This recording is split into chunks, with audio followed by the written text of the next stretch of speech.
সম্প্রতি শুরু করছি আজকের সংবাদ। নির্বাচনের পরাজয়ের পরে তিনি মেদিনীপুর ছেড়ে চলে যাননি। তিনি কর্মীদের কাছে দাঁড়ানোর চেষ্টা করেছেন, কর্মীদের মনোবল ফিরিয়ে দেওয়ার উদ্যোগ নিচ্ছেন। রবিবার নারায়ণগড় বিধানসভার বিভিন্ন এলাকায় তৃণমূলের সন্ত্রাসে যে সমস্ত বিজেপি কর্মীরা আতঙ্কিত ছিলেন তাদের সঙ্গে দেখা করলেন মেদিনীপুর লোকসভা কেন্দ্রের প্রার্থী অগ্নিমিত্রা পল। নির্বাচনের পরাজয়ের পরে তিনি মেদিনীপুর ছেড়ে চলে যাননি। তিনি কর্মীদের কাছে দাঁড়ানোর চেষ্টা করছেন, কর্মীদের মনোবল ফিরিয়ে দেওয়ার উদ্যোগ নিচ্ছেন। রবিবার নারায়ণগড় বিধানসভার বিভিন্ন এলাকায় তৃণমূলী সন্ত্রাসে যে সমস্ত বিজেপি কর্মীরা আতঙ্কিত ছিলেন তাদের সঙ্গে দেখা করলেন মেদিনীপুর লোকসভা কেন্দ্রের প্রার্থী অগ্নিমিত্রা পল। যখন মেদিনীপুর লোকসভা নিয়ে বিজেপি দলের মধ্যে নানা বিতর্ক দেখা দিয়েছে, তখন জেলার বিভিন্ন এলাকায় বিজেপি কর্মীদের উপর হামলা, ঘরে আগুন, মারধরের অভিযোগ উঠছে শাসক দলের বিরুদ্ধে। যদিও শাসক দলের নেতাদের বক্তব্য, এই সমস্ত বিজেপি নিজেদের গোষ্ঠীর দ্বন্দ্বের ফলে এই ঘটনা ঘটছে। বুথের জন্য টাকা এলেও নেতারা বুথের কর্মীদের না দিয়ে মণ্ডল সভাপতি সহ নেতারা ভাগ করে নিয়েছেন, আর টাকার ভাগ না পাওয়ায় এই ধরনের ক্ষোভ বিক্ষোভ মারামারি চলছে জেলা জুড়ে। যদিও অগ্নিমিত্রা পলের বক্তব্য, শাসক দলের চোখ রাঙানি বেড়ে গেছে, পুলিশ কোনো কাজ করছে না, শাসক দল ভয় পেয়েছে। বিজেপির ভোট বাড়ার পাশাপাশি তাদের বিধানসভার সংখ্যা কমেছে। 2026 সালে এই রাজ্যে পরিবর্তন শুধু অপেক্ষা বলে দাবি করেন তিনি।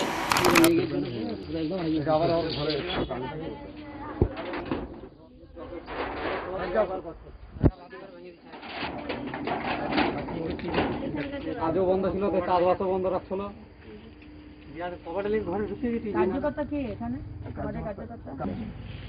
বেড়া কাজ নিয়ে কথা বলছি, বেড়া ভাঙে পতাকা টতাকা সব লেখে ঠিক কাপড় টাপড় সব ফেলে দিচ্ছে। ছেলেটাকে ধান গাড়ি গেত জমা দিচ্ছে, কার কাছে জমা দেবে? দিলীপ বাবুকে জমা দিচ্ছে, কাগজপত্র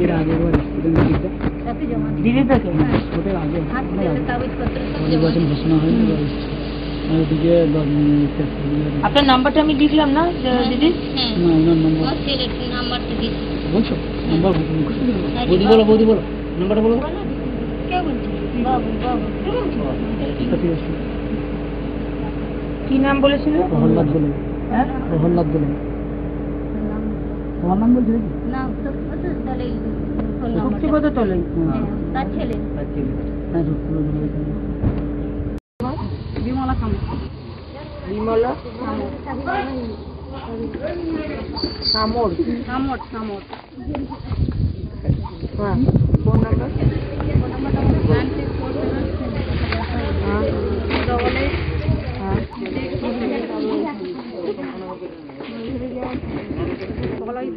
9688 নামগুলো বললাম ওরাই যে বলছিল যে তার নাম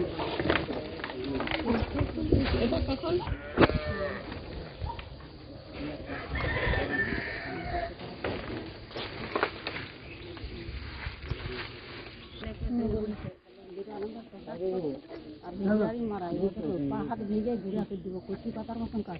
19 তারিখ পেরোলে বলছে যে ঘিরা খেতে আমার কাছে। আর আমার এই যে দোকানটা ছিল ওই এখানটাই ছিল, এখানটা সেখানে পিছিল যে শুনতে পেয়েছিল কাঁচা কাঁচা নেই আর সব সরকে দিচ্ছে কোথায়। আমি একবার জিজ্ঞাসা করছিলি যে দাদা এরকম কেন করলো, তোর বাবা বিজেপি করে তাই জন্য। যে আমার দোকানটা কোথায় আছে? খাঁচাটা ওখানে ছিল, ওখানে ছিল, এখানে হ্যাঁ এখানে ছিল। বানিয়ে না করছে কেন? আমি তো কিছুই একই লোক যাদের নাম করে আমি জিজ্ঞাসা করছি। আমার লোকের এইখানে জিজ্ঞাসা করছিলাম, এইখানে জিজ্ঞাসা করছি। ওই যে আমার ছেলে আবার বলছে তোর বাবার কাছে দেখে না। হাড়ি থেকে ঢিলছোড়া দূরত্বে পরপর 4টি দোকানে চুরি হলো। ঘটনায় এলাকায় চাঞ্চল্য। ঘটনা পশ্চিম মেদিনীপুর জেলার চন্দ্রকোনা রামজীবনপুর পৌর এলাকায়। জানা যায় গতকাল রাত্রিতে রামজীবনপুর বাসস্ট্যান্ডের সামনে দোকানদাররা দোকান বন্ধ করে বাড়ি চলে যায়। রবিবার সকালে দোকান খুলতে এসে দেখে তাদের দোকানে তালা ভেঙে নগদ টাকা সহ জিনিসপত্র চুরি করে নিয়ে গেছে দুষ্কৃতীরা। দোকানদাররা জানায় এর আগেও দোকানে চুরি গেছে, কোনো কিনারা করতে পারেনি পুলিশ। পুলিশ ফাঁড়িতে অভিযোগ জানানো হয়েছে, তদন্তে নেমেছে পুলিশ। একটু হালকা করে, হালকা হালকা হালকা, বেশি না।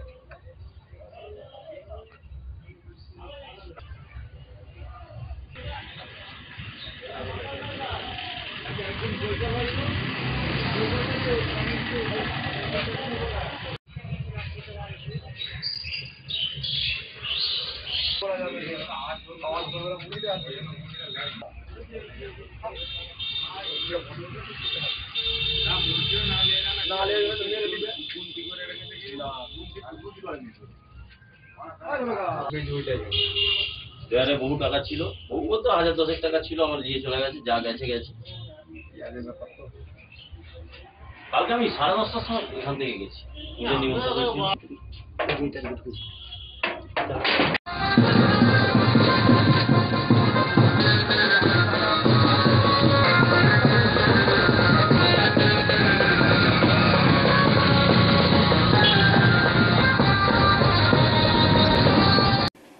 এবার তমলুকে দেবাংশু ভট্টাচার্যের কাউন্টিং এজেন্টের বিরুদ্ধে বিস্ফোরক অভিযোগ তৃণমূলের তমলুক জেলা কমিটির সদস্যের।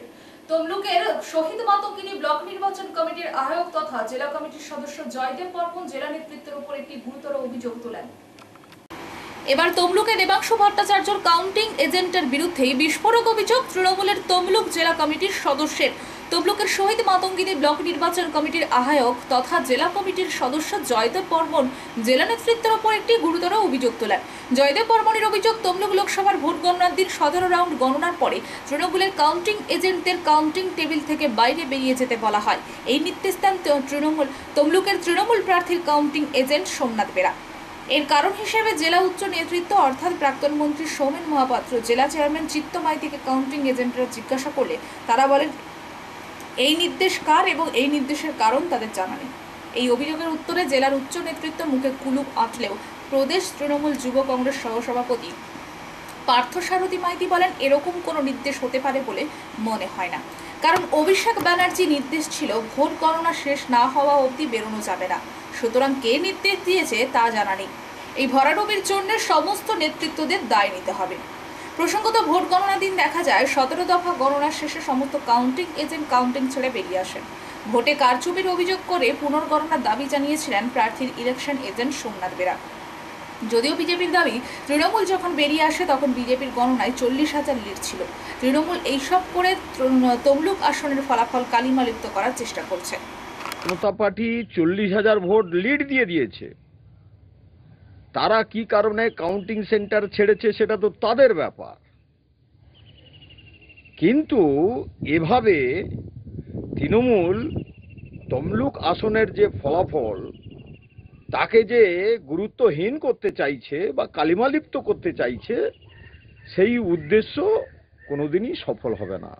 কারণ এই তমলুকের এই নির্বাচনে সমস্ত কর্মী সমর্থকেরা দাঁতে দাঁত চেপে এখানে জনগণের বাড়ি বাড়ি গিয়ে তারা তৃণমূলের পুনর্গণনার দাবি চাইছেন কেন?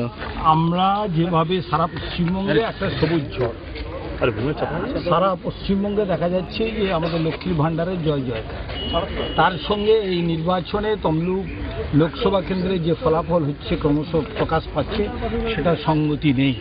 আমরা মনে করছি এটা পুরোপুরি হচ্ছে যে একটা চক্রান্ত, একটা রাজনৈতিক চক্রান্ত করে এই এই ফলাফল করা হয়েছে।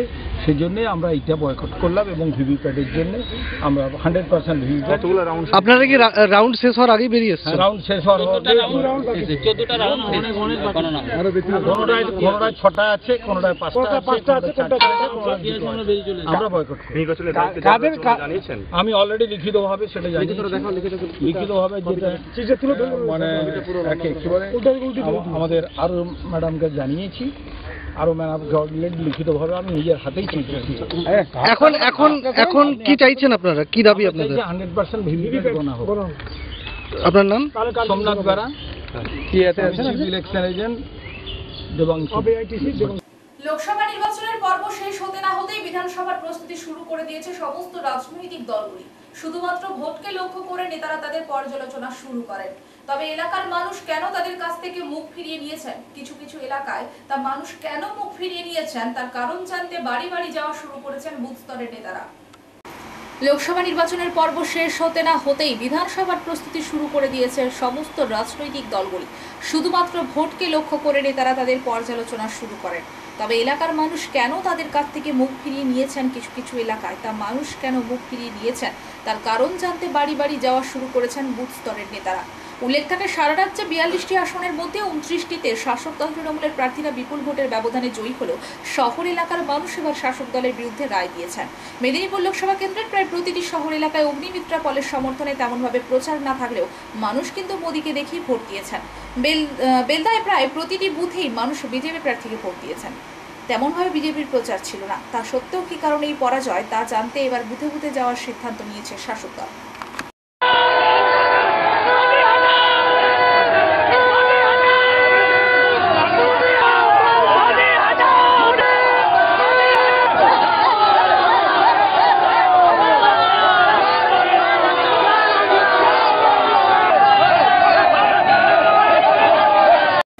মনোনয়নপত্র দাখিলের সময় ঘাটালে তৃণমূল কংগ্রেস প্রার্থী ঘোষণা করেছিলেন তিনি যদি ঘাটাল থেকে তৃতীয়বারের জন্য জয়লাভ করেন তাহলে যত সংখ্যায় তিনি ভোট পাবেন ততটি গাছ লাগাবেন এলাকায়। সেই কথা মতো রবিবার থেকে ঘাটাল লোকসভা এলাকায় গাছ লাগানো শুরু করলেন দেব। মনোনয়নপত্র দাখিলের সময় ঘাটালের তৃণমূল কংগ্রেস প্রার্থী ঘোষণা করেছিলেন তিনি যদি ঘাটাল থেকে তৃতীয়বারের জন্য জয়লাভ করেন তাহলে যত সংখ্যায় তিনি ভোট পাবেন ততটি গাছ লাগাবেন এলাকায়। সেই কথা মতো রবিবার থেকে ঘাটাল লোকসভা এলাকায় গাছ লাগানো শুরু করলেন দেব। উল্লেখ থাকে, মনোনয়নপত্র জমা দেওয়ার আগে প্রার্থীরা মন্দিরে মসজিদে গির্জায় গিয়ে মাথা ঠুকেন যাতে জয়ী হন, কিন্তু ঘাটালের প্রার্থী তিনি মন্দিরে না গিয়ে তিনি রক্তদান শিবিরের আয়োজন করেছিলেন। সেই রক্তদান শিবির থেকে তিনি মনোনয়ন দাখিল করতে গিয়েছিলেন। আর এবার দেবের বিরুদ্ধে নানা অপপ্রচার করেও কোনো লাভ করতে পারেনি বিজেপি। তাই বিজেপি প্রার্থী 1,82,000-এর বেশি ভোটে দেব জয়ী হয়েছেন। তাই রবিবার সবং এলাকায় 600 চারা গাছ লাগিয়ে কর্মসূচির সূচনা করলেন। তিনি বলেন, আগে যে কথা বলেছিলাম তার থেকে বেশি গাছ লাগাবো। প্রায় 15 লক্ষ চারা গাছ ধাপে ধাপে লাগানো হবে ঘাটাল লোকসভার বিভিন্ন বিধানসভা এলাকায়। বিশেষ করে গাছ না থাকায় পরিবেশ ভারসাম্য হারাচ্ছে, তাপমাত্রা দিনের পর দিন বাড়ছে। তাই যদি গাছ লাগানো যায় তাহলে পরিবেশের কিছুটা ভারসাম্য বজায় থাকবে। এই দেব বলেন, নির্বাচনের আগে বহু নেতা বহু কথা বলেছিলেন, কিন্তু ঘাটালের মানুষ আমাকে তৃতীয়বারের জন্য যেভাবে সাংসদ করে দিল্লি পাঠিয়েছেন তাদের কাছে আমি ঋণী থাকলাম। তাই ঘাটাল মাস্টার প্ল্যান এবার করেই ছাড়ব।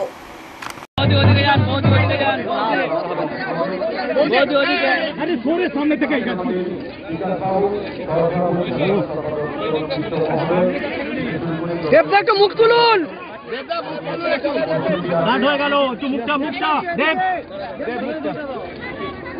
জলের ঝাড়া দাও, জলের ঝাড়া দাও, দেব জলের ঝাড়া দাও। ক্যামেরা পিছাও। দেবদা মুখ ঢেকে যাচ্ছে। বৌদি একটু পিছন, বৌদি একটু পিছন, বৌদি একটু পিছন। মানুষটা বসে পড়ুন, মানুষ বসে সামনে একটু ঢুকি দিচ্ছি।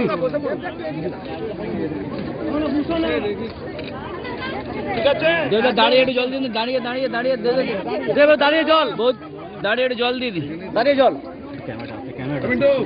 হাত ধোয়ার জন্য বৌদি হাত সরান, গাছে জল দিতে মানুষের হাতটা সরান, মানুষের হাতটা সরান, বৌদি হাতটা সরান একটু জল থেকে। ঠিক আছে,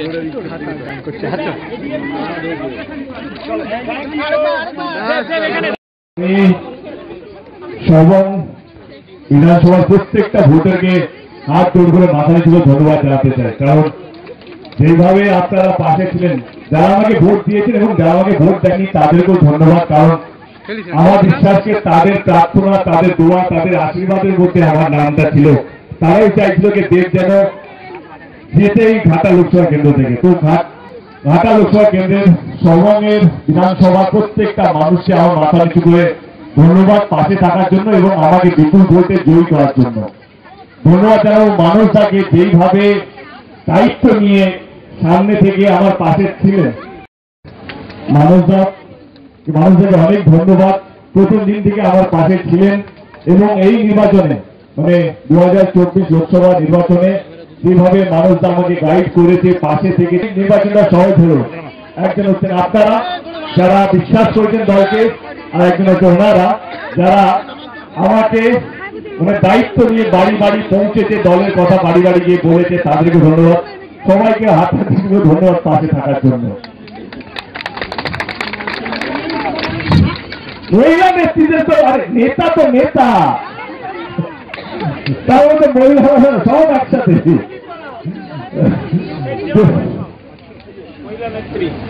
ধন্যবাদ পাশে থাকার জন্য। আর সামনে আমার কোথাও যেন মনে হয় এটা ভারতবর্ষে প্রথমবার এরকম একটা উদ্যোগ কেউ নিতে চলেছে, যেটা এখন এক সপ্তাহ হয়নি।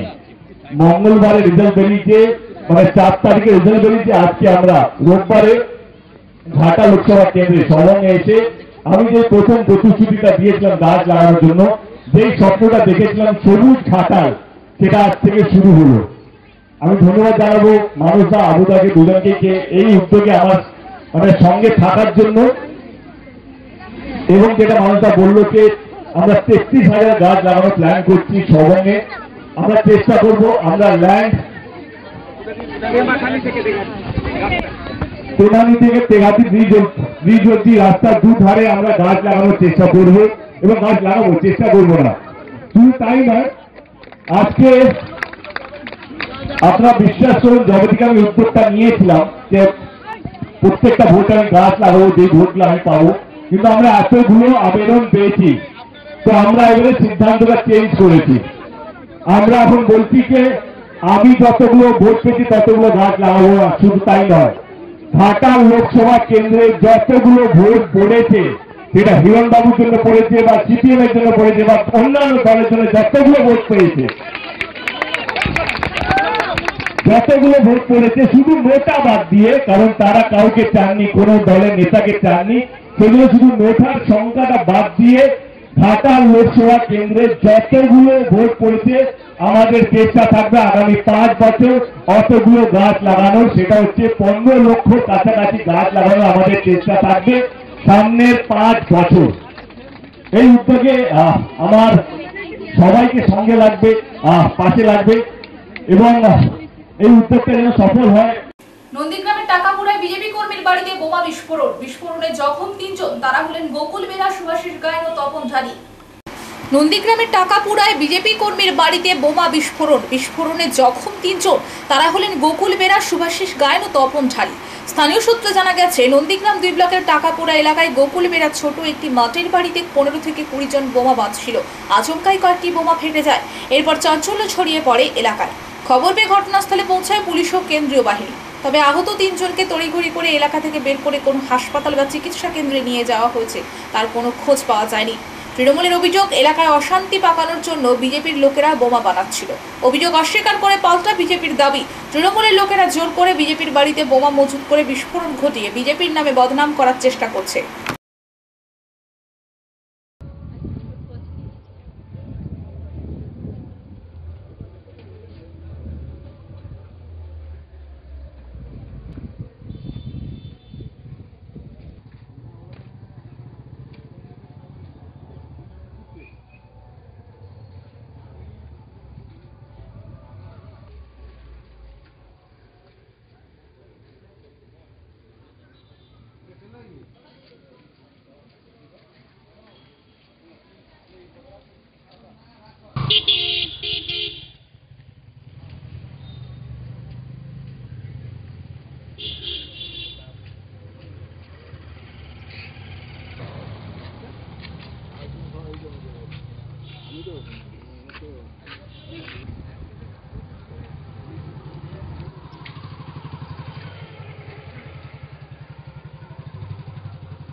রবিবার বিরসা মুন্ডার প্রয়াণ দিবস পালন মুন্ডা সমাজের পক্ষ থেকে ঝাড়গ্রাম জেলার সাকরাইল ব্লকের রগড়া বাস স্ট্যান্ডে।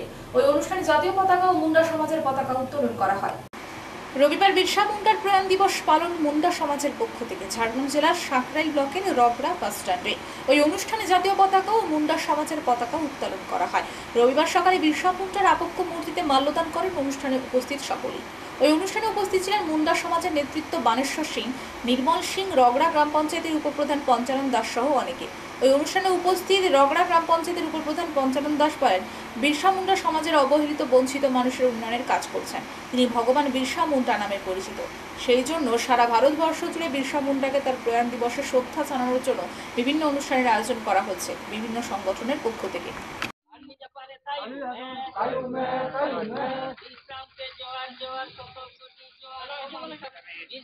জোয়ার জোয়ার